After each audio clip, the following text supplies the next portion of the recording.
Oh, okay. There you go. Okay, perfect. Hi.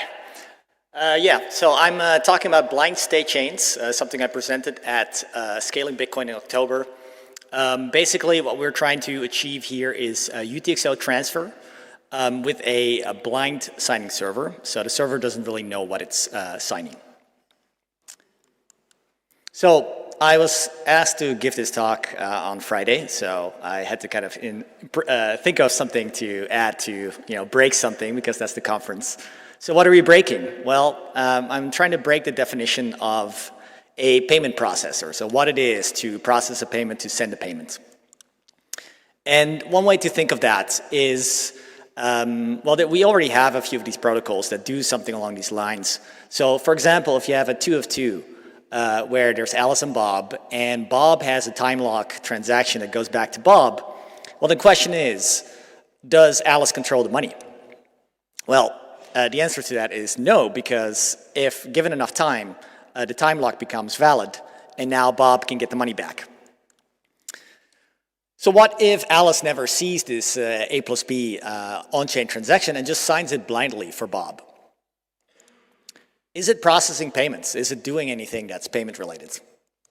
Well, it's questionable, right? Like it's kind of like, well, the answer is kind of no, right? They're just signing. So the observation is that all the knowledge and power lies with Bob, right? So Bob is the one who's asking for the signature. Alice doesn't know what it's signing. Bob has the time lock transaction, so Bob has the final power over where the money goes.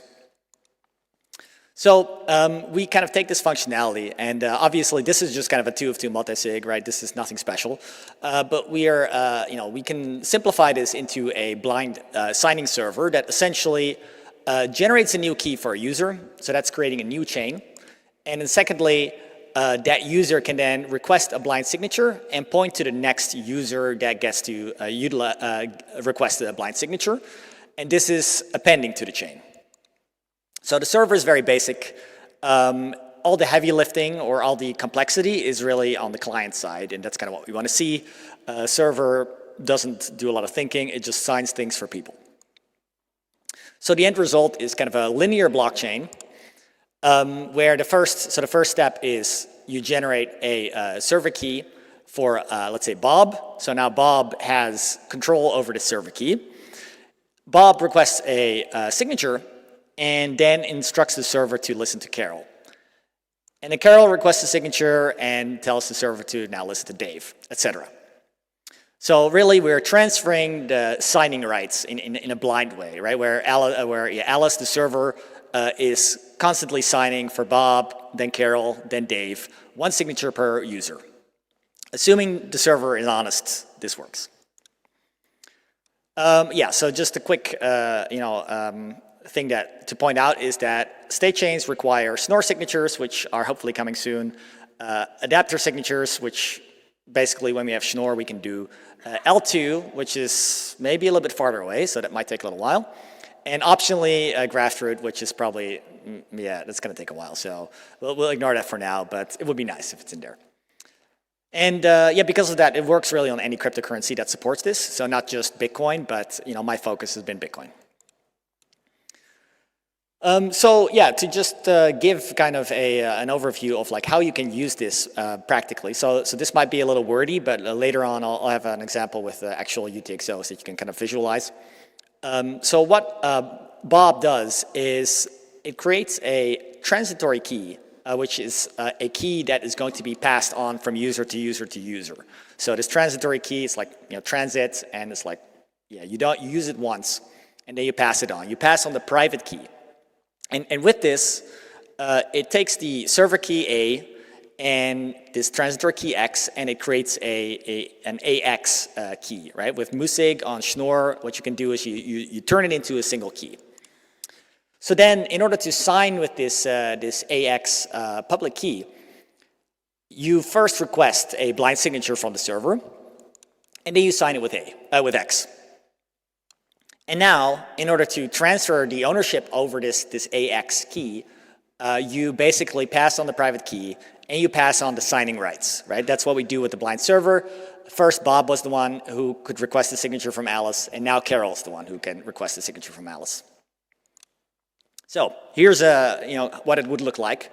So on the state chain side, we start off with the server now listening to Bob. Bob gets to request a signature. What's the signature Bob asks? Bob asks for an L2 off-chain transaction where he receives, let's say, 1 Bitcoin. So this is an off-chain transaction, and there's actually no Bitcoin yet, because first he needs this time-locked transaction that guarantees that he gets the money back, and then he goes and he actually sends a Bitcoin to this AX UTXO.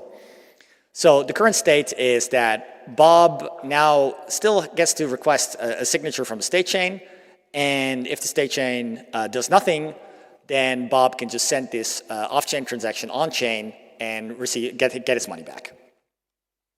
So now Bob asks for another signature, and this signature is another L2 update transaction where now Carol gets the money after the time expires. And since it is using L2, it means that even if Bob now sends this old off-chain transaction to the blockchain, Carol's transaction actually has priority, so Carol can always send hers even after Bob sends the one he has.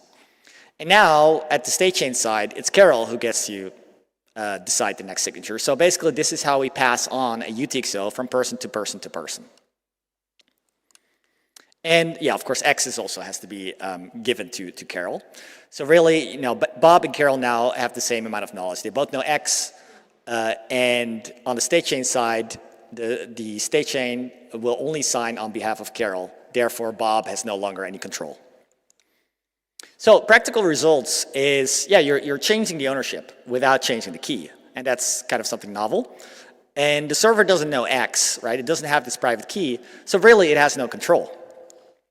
If the server disappears, we have the off-chain transaction that we can send on-chain, and we get the money back. So even if Alice just disappears tomorrow, everybody can go and send their off-chain transaction on-chain, get their Bitcoins back.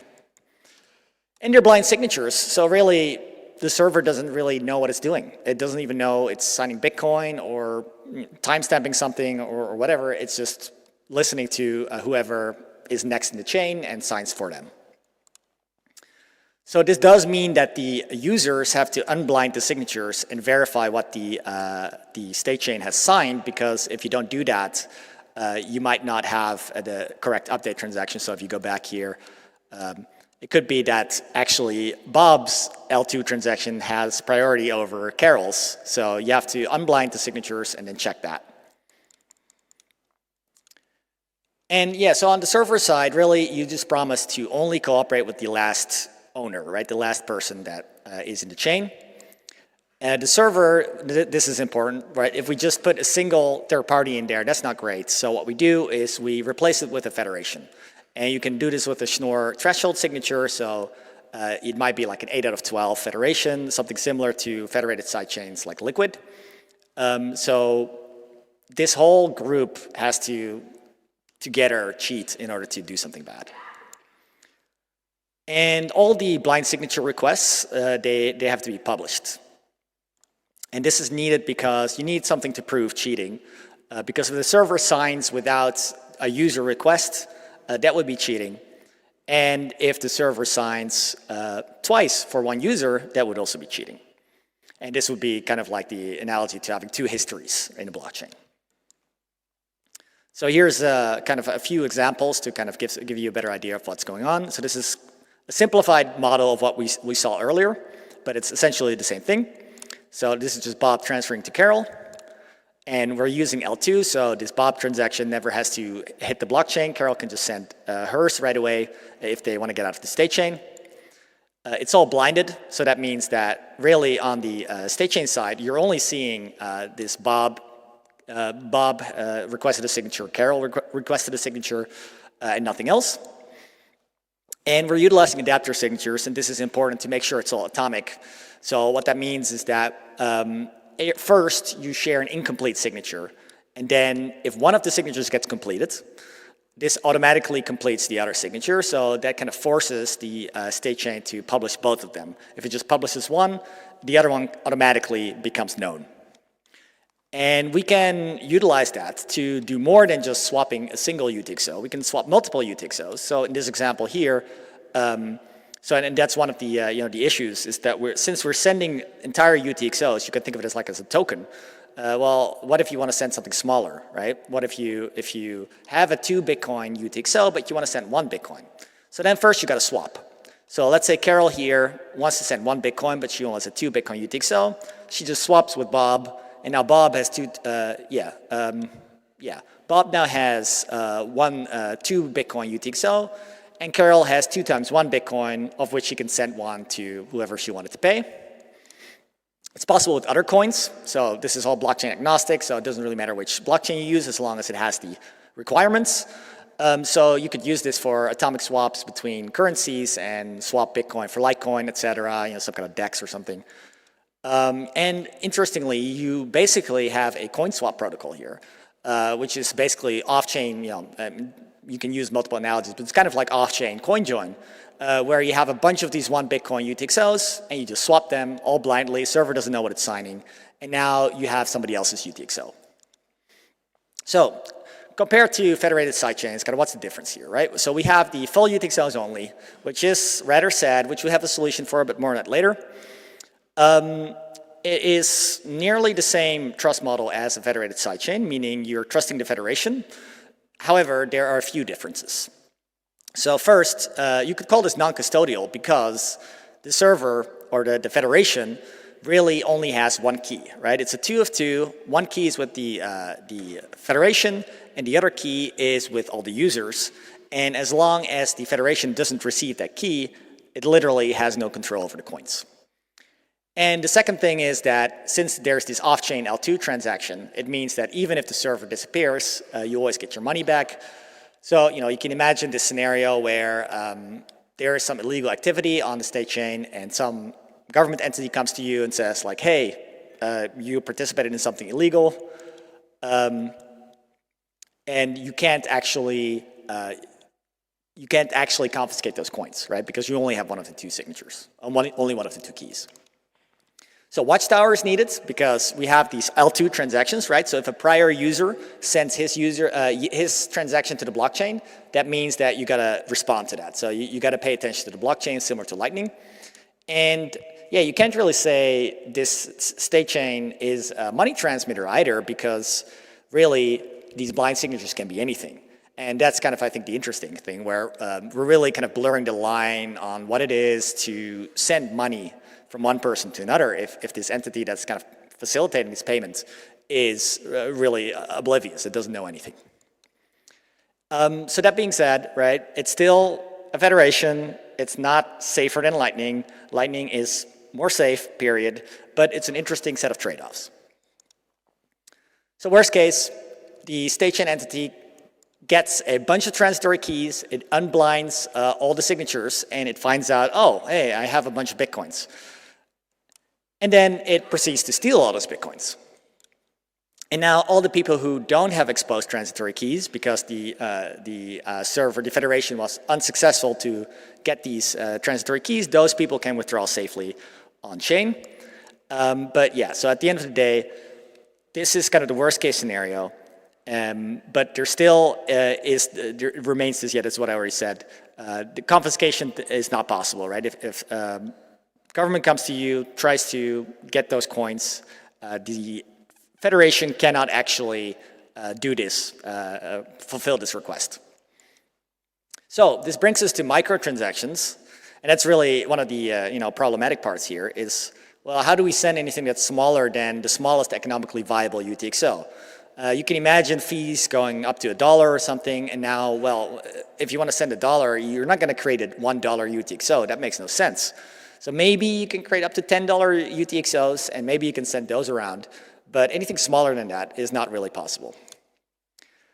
And you really need something like that if you want to charge fees for your service, right? You got to receive some payments for signing these transactions, or, well, signing these messages, really. You don't know what you're signing.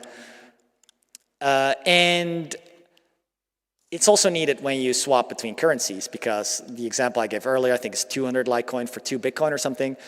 That's not the same amount. So, you have these small differences, and you got to pay those as well. And ideally, you want to solve this without adding any trust, right? Because the nice thing about this is that this state chain entity or this federation really does not control any of the coins.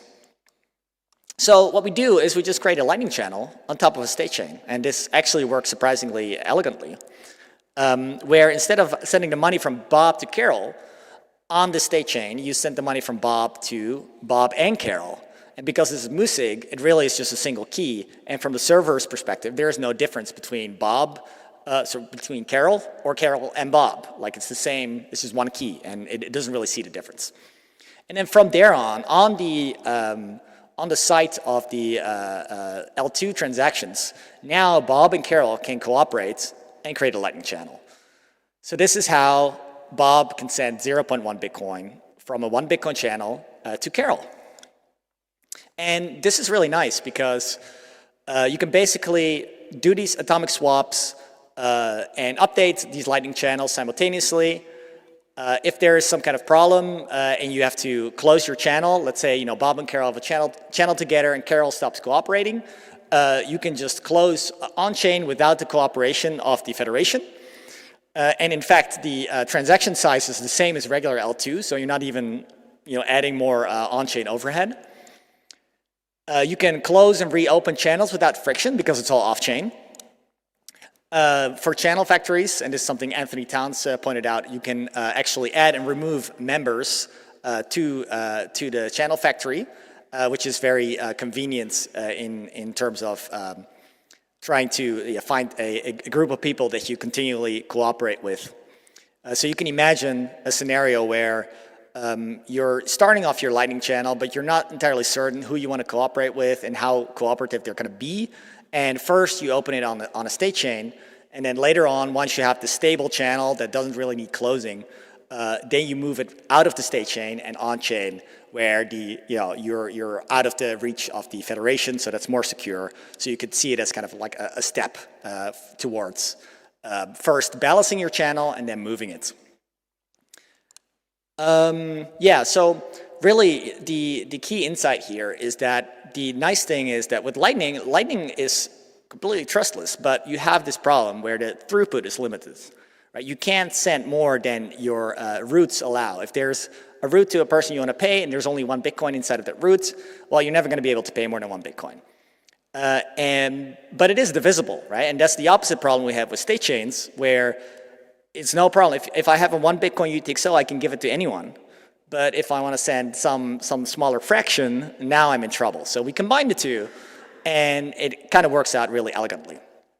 And one more example that I should point out is that this also allows you to basically instantly open and create channels with people, right? So if you want to pay a user and they are not a Bitcoin user yet, in Lightning, they first have to open a channel with somebody, and then you can start paying them. But with this, you can kind of instantly open a channel with them and instantly onboard them onto the Lightning network.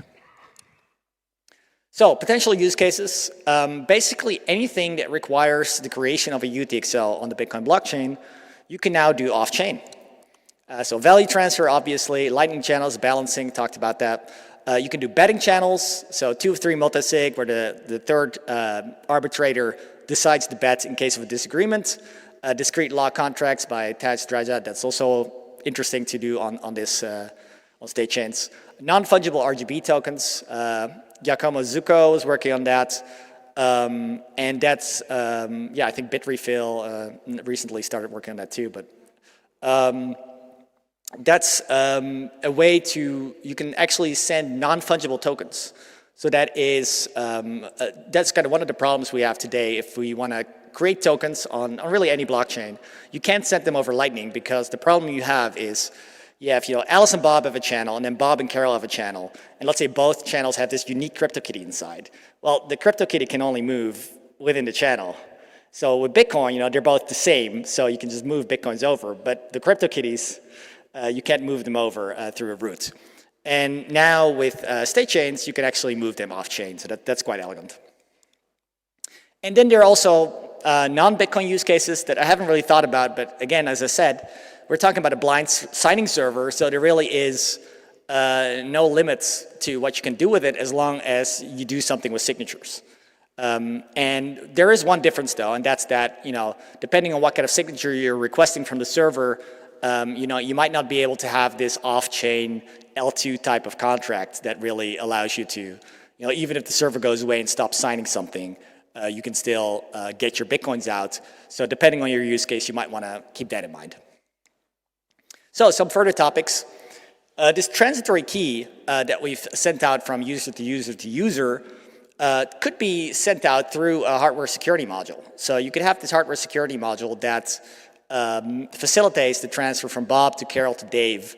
And generally speaking, hardware security modules are not great because they're hackable, and this always adds, if you fully trust in them, it's a problem. But here, it's only added security. And even if the hardware security module breaks, you still have your off-chain transaction that you can send to the Bitcoin blockchain, and you can get your coins back. So it really, in this case, only adds to the security. And worst case, it adds none. So that's pretty good. Then there are graphroot withdrawals. Like I said, we're not going to get graphroot anytime soon. But you can imagine a way, this being a way to even redeem forks, where once you get out of the state chain, you get the state chain to sign a graphroot key that allows you to then generate whatever transactions you want, both on the Bitcoin blockchain or some kind of hard fork if one occurred. So that's interesting, and it's also good, for example, for ETFs, where you have the problem of what coins, what hard fork is the ETF going to follow, and now you can kind of just get rid of that problem by paying out all the coins that all the hard forks that occurred simultaneously. So these are more kind of along the lines of open questions, but there is a minimum amount of historic data that needs to be verified to make sure that the state chain is not creating a double history. And some additional research is needed to kind of see like how far we can minimize that. But in theory, you only need to care about the history of the coins that you hold. If there's some other coin, because this is a linear history, there's no, with the Bitcoin blockchain, you have this mixing of histories and you have to check everything. But these are really separate blockchains. Every coin is a blockchain, essentially. So, you only verify your blockchain. You only verify your coin. So there's some scalability improvements in that sense. And then the second question is about privacy. It seems like we get a lot of privacy, actually, from all these coin swaps and the way the server signs blindly, but that needs to be researched further. So that's kind of an open question. But at the very least, you got to use Tor, and that might be very good already. But to what degree this is anonymous is not entirely clear to me yet. So yeah, if you find this interesting, go check out my article on Medium or check me out on Twitter. And thank you very much for listening.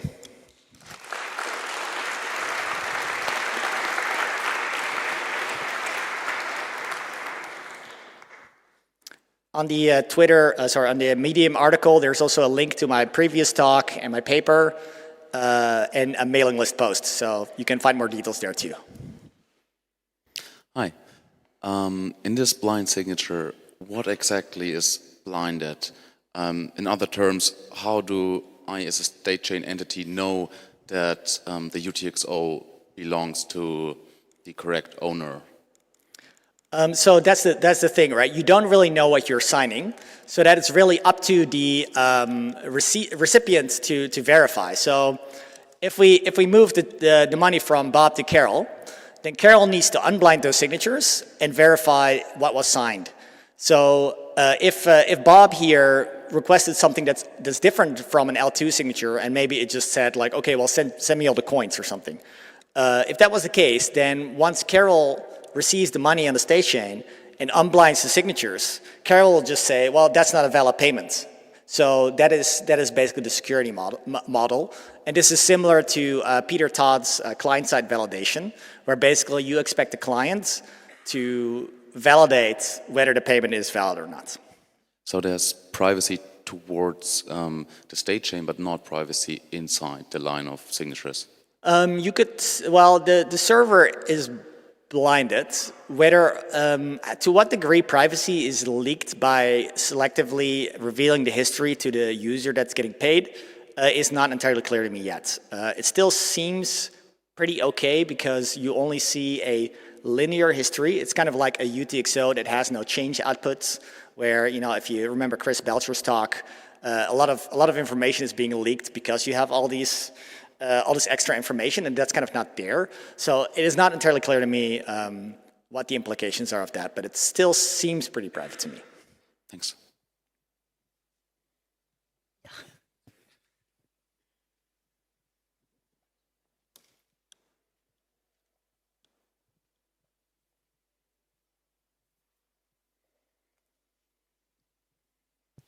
So the security model is that if any previous owner of the same UTXO releases the key to the state chain, then they can steal the money, right? Then the federation can steal the money if they get that key. So for that reason, I think it's actually quite easy to obtain that key. So I don't consider that part of the security in the sense that really, at the end of the day, you need the federation to be honest. I think that's more interesting from the perspective of regulation, where if I really got to confiscate your coins, now I got to go to these users and convince them to give me that key that I don't have. So that's it's kind of more of a layer of separation rather than I think a security feature. Okay, so you rely on trusting the state chain, because otherwise Yes. you do coin joins or coin swaps and you don't know the identity of all the other people that are passing around your private key. If anybody of those guys gets hold of the state chain key or the state chain of any of those guys' keys, then the money's gone, right? So I Sorry, but with the atomic swaps or in any way, like only the federation can exchange cheat, your right? UTXOs with people you don't know, you're kind of trusting them in some way.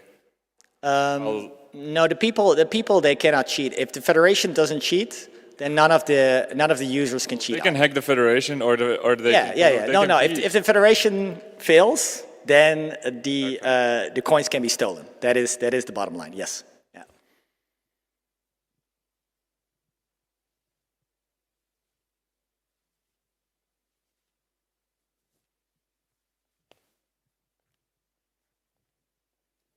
Okay. Thank you.